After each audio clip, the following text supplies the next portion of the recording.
welcome back to my channel. Thank you so much for watching and sticking with us. So sorry that we've been MIA for a month and a half. We had our egg retrieval December 6th and everything went really well. We had 11 eggs retrieved and it took me a couple of days to get back to normal. I was under the impression that it would take the rest of the day bed rest, and after that you would be back to normal in a day or two. I want to say it took me a good 4 or 5 days to really feel back to normal. I felt severe bloating for a couple of days, cramping, but nothing a little Tylenol wouldn't help. And I did take bed rest the rest of the day, and then after that, luckily I work from home, so that really helped. But yeah, it did take a couple of days to really feel back to normal. But yeah, the exciting news was that we had 11 eggs retrieved, and they told me that out of the 11 eggs retrieved, 6 fertilized. So we waited and waited for 6 days, 7 days. No, 6 days. So they told us by Sunday. So egg retrieval happened Monday, 11 eggs retrieved. They messaged me on Tuesday, said 6 fertilized. We'll let you know results by Sunday of how many embryos you have. So we waited until Sunday, anxious, nervous, excited. Sunday we got the results that out of the 6 that fertilized, 4 embryos. So Lee and I were ecstatic. We were just so happy for embryos. That's great news. But it wasn't over. We decided that we were going to have our embryos genetically tested. So because of our history with so many miscarriages, losses, chemicals, everything like that, we wanted to get ours genetically tested. We want the embryos that are going to be implanted in my uterus to be just the best quality, the best chance. You know, it's taken us a long journey to get here, and we just want to make sure that we give this little embryo the best chance of success for a great pregnancy. Because obviously, you know, our issue is not getting pregnant. We can get pregnant, which is why we've had so many miscarriages. If you're new here, if you haven't seen my other videos, we have our son Mikey. He's 4.5. He'll be 5 in July. We had 3 losses before Mikey, and 2 of those were ectopic pregnancies. My very first pregnancy in 2013 was an ectopic pregnancy. Being 23 years old, not knowing, I heard of miscarriages, but I never knew the extent of what women go through with losses, with ectopic pregnancies, chemical pregnancies, stillbirth. I didn't know any of that. So finding out that you're pregnant and being really excited and, okay, we're gonna do this, we're gonna be parents. And then a few weeks later finding out that, you know, I had severe pain. Which my mom urged me, you know, go get checked out. It got so extreme to the point where I could not walk without being in excruciating pain. So when the doctor just called me and told me, you have an ectopic pregnancy, you know, come into the emergency room so we can dissolve the pregnancy, I felt like I had been hit with a ton of bricks. Never even knew what that was. So had an ectopic pregnancy, had another miscarriage, had another ectopic pregnancy, and then after that,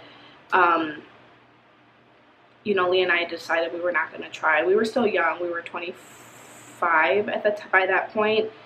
Decided we weren't going to try. No, we were 26. Sorry, because we in 2015 got married. So after that, I'm like, I don't want to try anymore. You know, we've had so many losses, and you know, we're still young. Let's not think about it for now. I want to take time off. Let's take a year off from even trying to have a baby. And shortly after we got pregnant again, which I was completely devastated. And I just, thought like we're gonna lose another baby, we're gonna lose another pregnancy. But we kept going to checkup after checkup after checkup, and baby was in the uterus, baby's growing, baby has a heartbeat.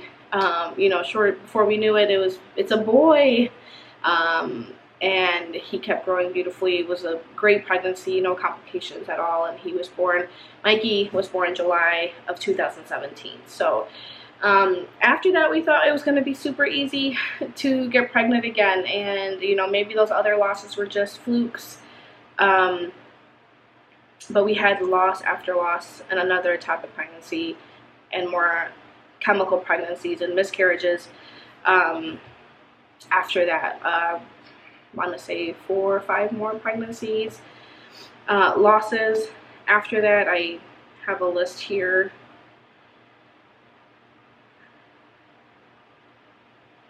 So yeah, 3 before Mikey. Mikey was pregnancy number 4, and then we had 1 in 2018, 18, 19, 20, 20, 20, 21. So 1, 2, 3, 4, 5, 6, 7.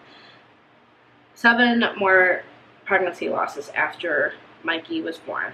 So we've been trying since 2017 to have another baby, a sibling for Mikey, and we had one in July of 2021. But we had already had an appointment, a consultation with a fertility doctor by that point. I was hoping one last chance. Let's try one more pregnancy. How did we get pregnant with Mikey?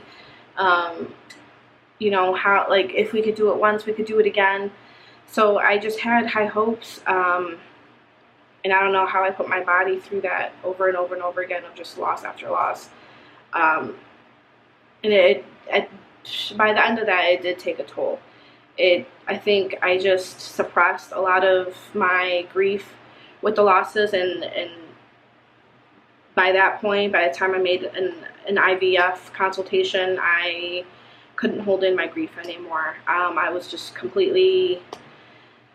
I felt defeated, I guess. I thought, like, I did it once, we did it once, how did we do it once, and now we can't do it again? And again, I didn't know anything about losses. I didn't even know that there was such a thing as called as secondary infertility. I didn't know that was even a thing. I thought, oh, well, I'm not infertile, I have a kid. But being in the IVF community now, being in the pregnancy loss community now, on Instagram, on YouTube, watching other families go through these struggles, I've learned so much, and decided that I wanted to make my own videos as well for my own memory to document everything that we're going through with IVF. I never want to forget this. I never want to just, take for granted if we do have another baby, everything that we've been through to get here. So God willing. But it also helps me just be so grateful for Mikey. If in the end it doesn't work, we have one beautiful, healthy son who is just our world. He's just, a miracle child. I don't know. All I can think is God blessed me with a beautiful boy, and I'm so grateful to have experienced pregnancy and birth and being a mom. It's just the greatest gift in the world. So we're hoping for baby number 2. We waited and waited for the results of the embryos. We had 4, and we sent it off to testing because we wanted to get ours genetically tested, because my infertility and secondary infertility is unexplained. Throughout all of this IVF testing, everything came back normal for me. Everything came back normal for Lee. They did all these scans of my uterus, and I thought for sure maybe I have like a blockage in my tube because I've had so many ectopic pregnancies. So the doctor just recommended, let's get your embryos DNA tested, genetically tested. Maybe it's something in your guys' genetic makeup when, you know, the sperm and the egg get together. And, you know, because like I said, I don't have an issue getting pregnant, but my pregnancies don't last very long, 8 weeks at the longest. Somewhere between 5 and 8 weeks, I miscarry. So, and again, my hormones are all normal. They tested my progesterone, everything. I've done it 2 or 3 times now with my regular OB-GYN and then with my fertility doctor as well. They tested me and my hormones look fine. So we don't know. So we said, yeah, let's go ahead and do the embryo genetic testing. That was a really long wait, and I want to say 2 weeks or maybe 3 weeks we had to wait to get results back, and we have 2 embryos. That was nerve-wracking because when you just know that, okay, we had 11 eggs taken out, 6 fertilized and turned to embryos, 4 made it, you just know, you see your numbers go down, you know, and now it's like, well, what if none of them are genetically normal? What if this is why we've been having all of the miscarriages? You know, what if there's something is wrong with us genetically or DNA wise, and we can't create normal embryos? It's like everything, that was all that was going through my mind. But we have 2 genetically normal embryos. So we're just so excited, so grateful. And it was funny because the nurse called me and she said, hi Kelly, I just wanted to call you and let you know we got the results back from your embryos. You sent 4 embryos off to get genetically tested. You have 2 genetically normal embryos, and this was literally December 23rd when she called me, and then the office closed for the holidays. So she was literally calling me on the last day, and I was in the middle of, I was at my mom's house, and my son Mikey was there, and we were, I forgot what we were doing, but I was busy, and we were cooking, and I had my hands dirty, and she called me, and I was like, oh my gosh, oh my God, thank you so much. And she said, do you want to know the genders? And I didn't realize that she was going to ask me that question on the phone right there on the spot. And Lee was not with me. And I'm like, shouldn't we be together to get the results? You know, should I get the results? Should I not get the results? Should it be a surprise? But knowing myself, I can't wait. You know, the second I'm pregnant, I want to know if it's a boy or a girl. So right on the spot, she's like, do you want to know the genders? And I was like, yes, okay, yes. And she's like, you have 1 boy, you have 1 girl. And I said, oh my God, thank you so much. Is one, because I know that they grade them. She didn't tell me the grades of them. I got to call them back and ask them. But I said, what are they? Is one graded higher than the other? And she said, no, they're both exactly the same. So whatever you choose to transfer, they're both the same. It's completely up to you. So then after that, it was Christmas. Then after that, New Year's, and then we got COVID. January 3rd is when I tested positive for COVID. So it was New Year's Day, I felt completely fine. January 2nd, I went to my mom's house to watch a movie and completely felt fine. And then at night, I started feeling a little something like scratchy in the back of my throat. Went to sleep, and in my sleep, I had a dream that I was sick. My body hurt, everything hurt. And in my dream, I went to go take a COVID test, and it was positive. And in my dream, I was freaking out. I was like, oh my God, I have COVID. Oh no, I have COVID. And then I woke up at 4 in the morning, and my body hurt, everything hurt. And I like went to sit up to go get a glass of water, and I was like, oh no, like I have COVID. I just know it. I just dreamt that I have COVID, and that means I have COVID.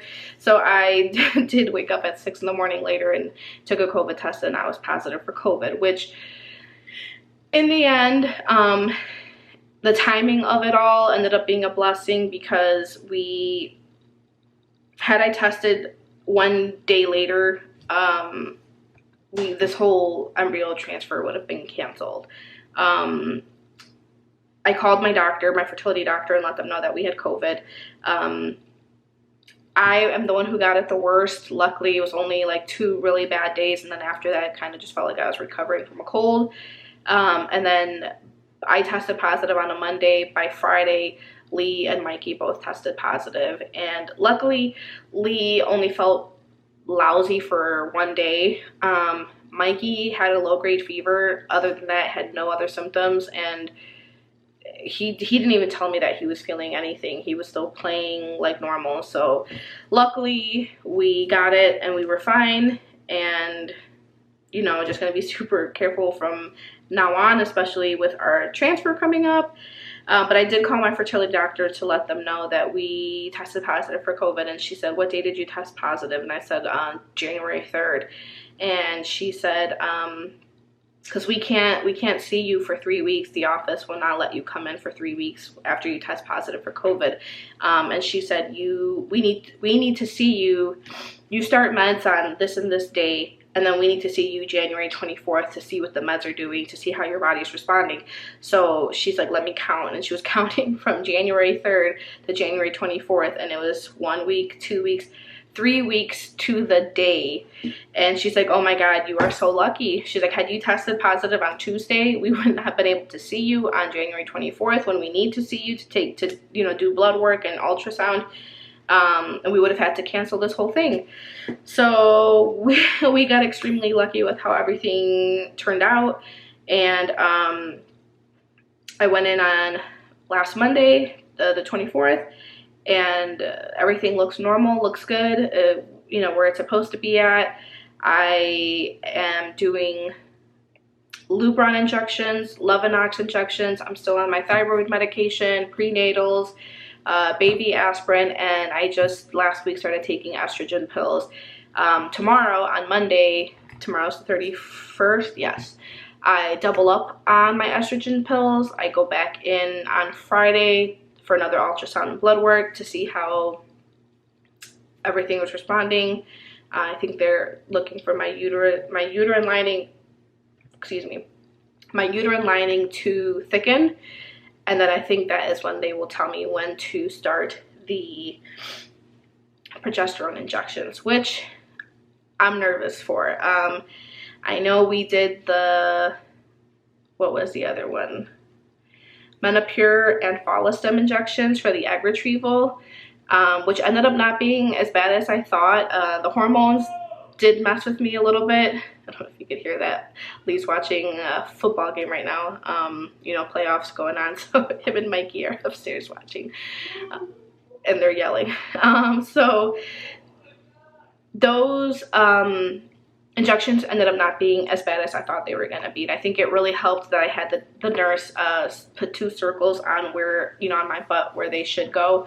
So I think doing them in the right spots and just relaxing, and then, you know, Lee relaxing and doing it for me, really helped. But the progesterone injections is a thick progesterone oil.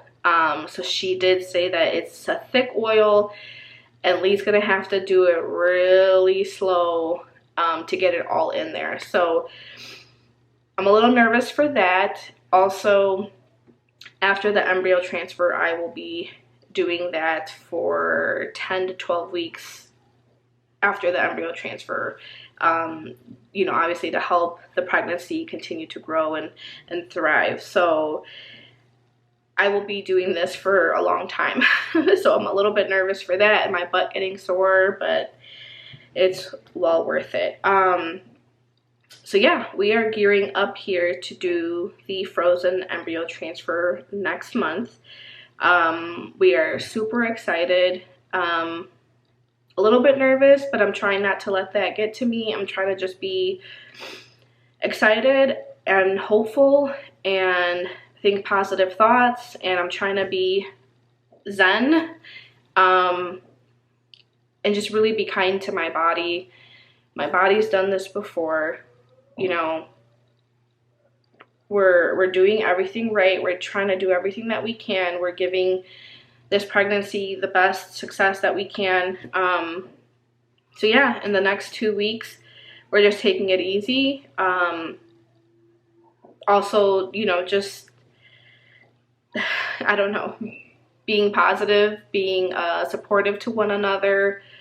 You know, and I'm trying to be supportive with Lee too, because I know that this is a lot for him as well, even though guys don't show it as much. I know that this is a lot for him as well, and I know he's trying to be strong and be a rock for me, but you know, we got to be there for each other. And it's funny because we don't really talk about this in front of Mikey. We don't talk about pregnancy or babies or pregnancy, like, you know, anything like that. So he's been asking me about babies, and he's been asking me about when is he going to get a brother or sister. And a few weeks ago, he asked me 3 times in 1 week, you know, about babies. Where do they come from? How do they grow in your stomach? And how does the milk go in your, you know, in your breast? And how do you feed the baby? And I said, well, if we have another baby, you know, and you have a brother or a sister, which one would you want? Would you want a brother or would you want a sister? And he's like, both. So he wants both, and it's just funny and ironic because we have one of each. Even though we're pretty sure we only want one more, we're both about 90% sure we only want one more. We want 2 kids. We want Mikey to have a sibling, but it's just funny and ironic that he says he wants both and we have one of each. So who knows, but one step at a time. So gearing up next month to do the frozen embryo transfer. So thank you so much for watching and sticking with us. We will definitely keep you posted and updated. So sorry that was such a long break in between the last update, the last video and this video. Just with the holidays and COVID and everything, it just time slipped away from us. So but thank you very much for watching, and we will put another video up soon. We really appreciate you guys' support. Bye.